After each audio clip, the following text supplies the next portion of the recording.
জাতীয় নাগরিক party NCP ইনশাল্লাহ বাংলাদেশের মধ্যে প্রথম যে আসনটা পাবে সেটা হচ্ছে নোয়াখালী 6 হাতিয়া এবং আমরা আশঙ্কা করছি যে হচ্ছে আমাদের যে অস্ত্র উদ্ধার এবং সন্ত্রাসী গ্রেপ্তারের যে অভিযান সেটা এখনো হয় নাই। সন্ত্রাসীরা হুমকি দামকি দিচ্ছে, ভোটাররা ভয় পাচ্ছে, সাধারণ মানুষ এখনো মিছিল মিডিয়া ভয় পাচ্ছে।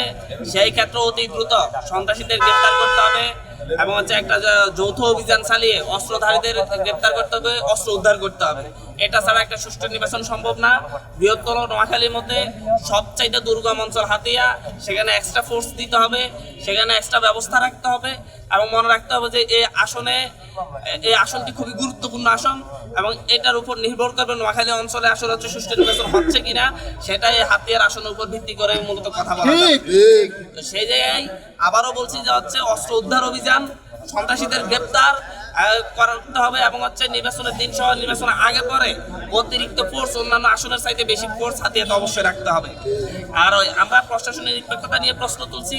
নায়াসিনামাইড ও স্যালিসাইলিক সমৃদ্ধ লিলি ফেস ওয়াশ যা ফেসের ডেড স্কিন সেল দূর করে দেয় দ্বিগুণ ফাস্টার ব্রাইটেনিং। প্রশাসন কয়েকদিন আগে একটা মিথ্যা মামলা দায়ের করেছে একজন বাদীকে জিম্মি করে। সেই অভিযোগ আমি ডিসি অফিসে দিয়েছি, রিটার্নিং অফিসার বরাবর দিয়েছি, আইজিপি বরাবর দিয়েছি এবং এসপি অফিস বরাবর দিয়েছি। সেটা ব্যবস্থা অতি দ্রুত নিতে হবে, না হয় আমরা এর বিরুদ্ধে নিজেরা রাজপথে আন্দোলন করব। যদি এরকম চলতে থাকে, পুলিশ যদি এরকম অন্যায়ভাবে মিথ্যা মামলা দেয়, তাহলে পুলিশের বিরুদ্ধে আমরা আন্দোলন করতে বাধ্য হবো। তখন হচ্ছে আইনশৃঙ্খলা পরিস্থিতির অবনতি হবে। অতি দ্রুত এর ব্যাপারে রিটার্নিং অফিসার ব্যবস্থা নিবে বলে আমরা মনে করি।